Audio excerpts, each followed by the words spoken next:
শিৱদৌল অসমৰ শিৱসাগৰ জিলাত অৱস্থিত। মন্দিৰটোত সোমাই কিবা এটা বেলেগ অনুভূতি অনুভৱ কৰিছিলোঁ। স্বৰ্গদেউ শিৱসিংহৰ দিনতে এই মন্দিৰৰ স্থাপন হৈছিল। কুঁৱৰী মদাম্বিকাৰ নিৰ্দেশক্ৰমে 1731 খ্ৰীষ্টাব্দত। আমি মন্দিৰটোলৈ গৈ আছোঁ। মন্দিৰটো দেখাত ইমান ওখ নহয়। আমাক জানিবলৈ দিয়া মতে এই শিৱদৌলটো অসমৰ সকলো দৌলতকৈ ওখ। ইয়াৰ উচ্চতা প্ৰায় 180 ফুট। মন্দিৰ খোলাৰ সময়টো ইয়াত ধুনীয়াকৈ গেটত লিখি থোৱা আছে।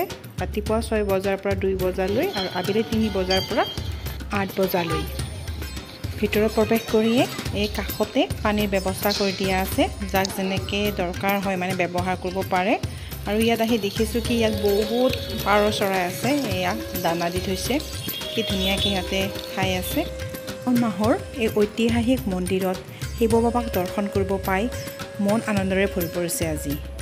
এয়া মই মন্দিৰৰ ভিতৰত প্ৰৱেশ কৰি আছোঁ। চাওক কিমান ডাঙৰ এই ঘৰটো, একদম বেলেগ আৰু খুব ভাল লাগিছে আহি।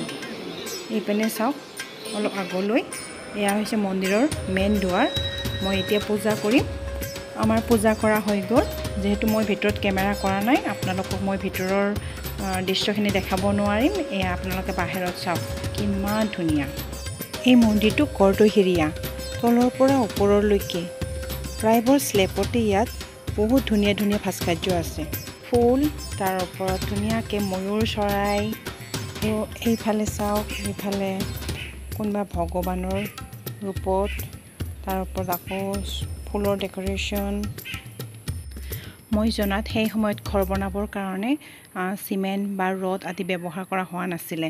সেই সময়ত মানুহবিলাকে ঘৰ বনোৱাৰ কাৰণে এনে ধৰণৰ ঘৰ বনোৱাৰ কাৰণে আৰু বেল, মাটিমাহ, বৰা চাউল, হাঁহ কণী আদি ব্যৱহাৰ কৰিছিল। আৰু সেইবোৰ ব্যৱহাৰ কৰিয়ে চাওক এই ঘৰটো আজিও কিমান ভাল হৈ আছে।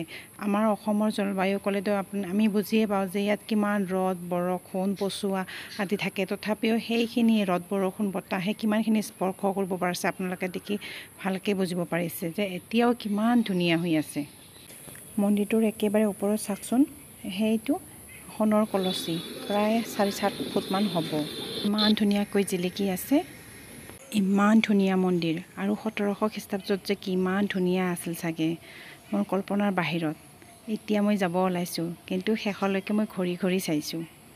মোৰ মনত এটাই প্ৰশ্ন হৈ আছে যে শ বছৰ আগতে আহোম ৰজাসকলে সৃষ্টি কৰা এই ঐতিহ্যবোৰ আজিও যাউতিযুগীয়া হৈ আছে কেনেকৈ বাৰু? শেষত সকলোৰে মংগল কামনা কৰি আজিলৈ এৰিছোঁ। Bye bye. এয়া বৰ পুখুৰী হা, খুব ডাঙৰ। মাছো আছে নেকি? ডাঙৰ ডাঙৰ মাছ আছে না?